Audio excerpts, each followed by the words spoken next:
Kierre caught herself before she sucked her teeth aloud, pushing the thought away violently. She would never give him the satisfaction of broaching the subject and watching him gloat. "She's resting, but it's not good," Cavan replied tightly. Turning, she saw him gripping the steering wheel tightly, the emotion in his face as he talked about Lily Dale's condition. Cut the man some slack, damn. She is his mother. That reasoning was back for a second time. Kierre silently snorted, rolling her eyes as she turned away and asked nothing else. She would never give him any slack, not ever a moment's peace if she could help it. What he'd done was unspeakable, and she never wanted him to forget. "We're here," Cavan spoke again some 10 minutes later as the hospital parking lot came into view.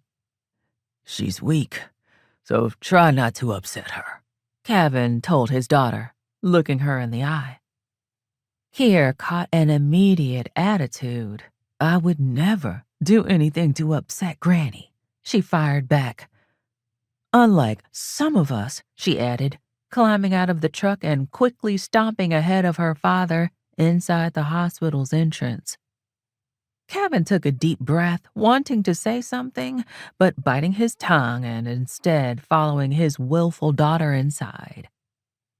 Kierre waited for him at the elevator, no other words exchanged as they entered the car and stood on opposite sides.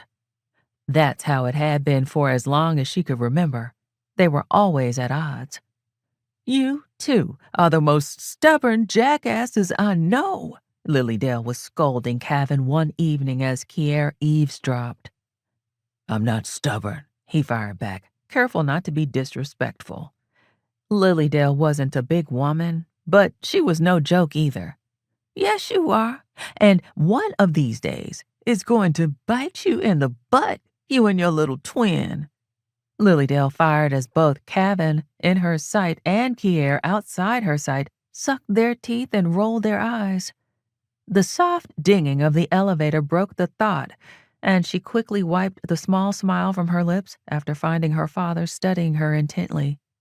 Kierre followed his lead as they walked down the ICU corridor, stopped at the wooden door with the single pane of glass, picking up the phone and being buzzed inside. The smell of sickness, pain, and lingering death slammed into Kierre with vengeance. She rapidly took in deep gulps of air to keep from vomiting. The stench was so overpowering. She knew part of it was the fear of not knowing, of not being able to help or having any control over what may happen to her grandmother.